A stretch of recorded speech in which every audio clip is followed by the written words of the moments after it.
Madame Jandet, vous continuez avec les petits déjeuners gratuits dans les écoles. C'est la mise en place d'un nouveau dispositif.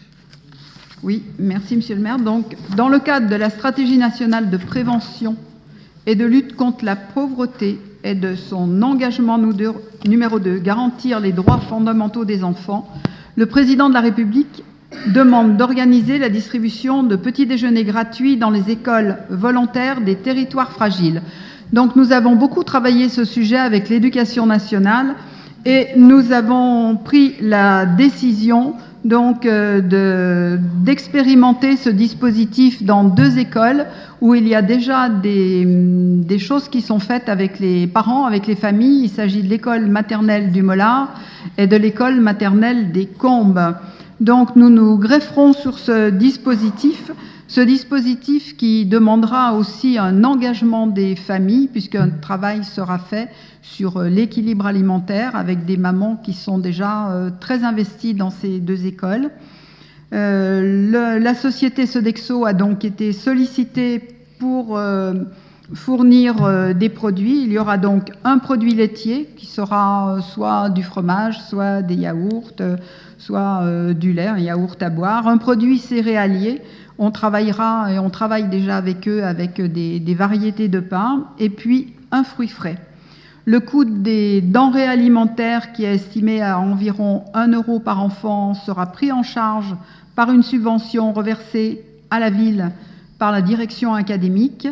Ce temps de petit déjeuner se fera sur le temps d'accueil, donc sur le temps scolaire. C'est une expérimentation qui va toucher environ 200 enfants.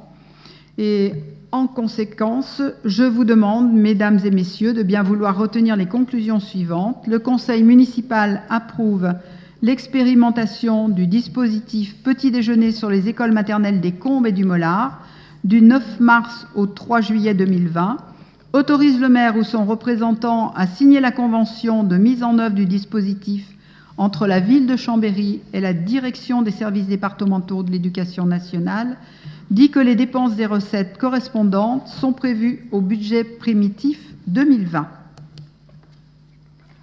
Merci Madame Jandet. Y a-t-il Monsieur Fajot? C'est la même question que celle que j'ai posée tout à l'heure. Pourquoi si tard, puisque la loi de 2018, et c'est la loi de finances qui autorisait la mise en place de ces petits déjeuners, et pourquoi si peu d'écoles? Madame Jandet. Oui, le travail a été engagé depuis quelques mois déjà avec l'Éducation nationale et comme vous l'a dit tout à l'heure, Monsieur le maire, l'arrivée d'un nouveau DAZEN a fait qu'on a pu travailler en proximité avec l'Éducation nationale.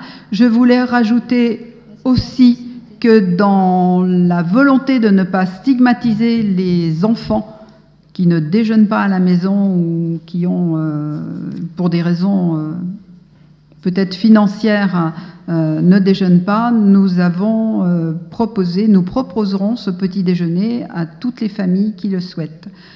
Pourquoi 2 écoles? Parce qu'on va d'abord faire un test, voir comment ça se passe, voir comment déjeunent les enfants, si les produits qu'on leur propose